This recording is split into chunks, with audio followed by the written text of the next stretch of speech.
the sights and sounds. The sights and sounds of Bayview. Bayview.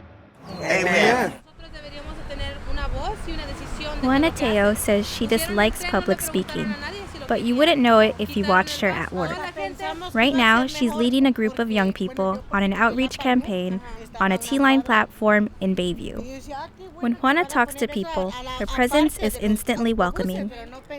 A T-train rider offloads her frustrations about packed Muni trains. Everybody says that, sardines, packed like sardines. No, es que es la verdad. Right now, Juana and the teenagers are recruiting T-line riders to sign up for Free Muni for Youth, a program that offers free Muni passes to low-income young people between the ages of 5 and 17. They're also collecting signatures to petition for better service on the T-line. This means taking the train up and down the line talking to riders after a Giants game. You've never heard of that? Everyone says that. Squish like sardines. Everyone says that. 15-year-old Alejandra Mendez Ruiz says she learns a lot from Juana. I've learned how to be able to speak my mind freely without any hesitation. I've learned, these facilitation skills and just how to build a community with my friends. Juana was also exposed to community organizing at a young age, much younger than Alejandra. Both Juana's parents are lifelong activists. She remembers being 5-6 years old, going out to give out food with them and seeing families and kids my age living in cars, I think was really just gave me a different set of understanding and awareness of where my community was at. That was in the Mission and Potrero districts. When Juana was 10, her parents bought a house in the Bayview. When my family first moved into the neighborhood, we were part of the first wave of Latino families that was coming into the neighborhood. There were 12 people living in her house. I grew up being exposed to a lot of poverty myself, knowing that my situation was really bad, but also never having to complain about having food. We had very basic stuff, even if it was just frijoles and tortilla, but we had food. Despite their own circumstances, Juana says her parents continued to fight for a better life for the people around them. One day, a canvasser from Power came to their door, and Juana's dad joined the group on the spot.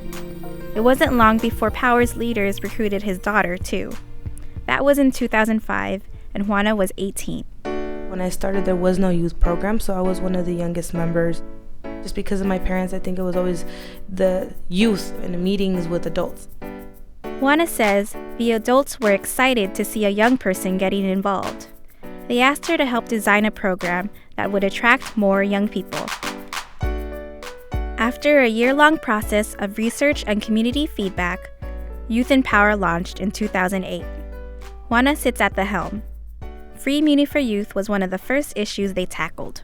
I remember us working on a skit that we did theater on Mission and Onondaga. The youth decided to do like a theater play. A lot of the responses of youth on the buses were that they even had to scramble through their couches to find 75 cents.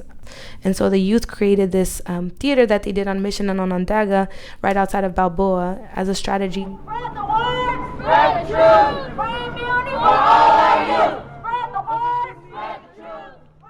After about 2.5 years of campaigning by Youth in Power and other groups, the city agreed to launch an 18-month pilot program.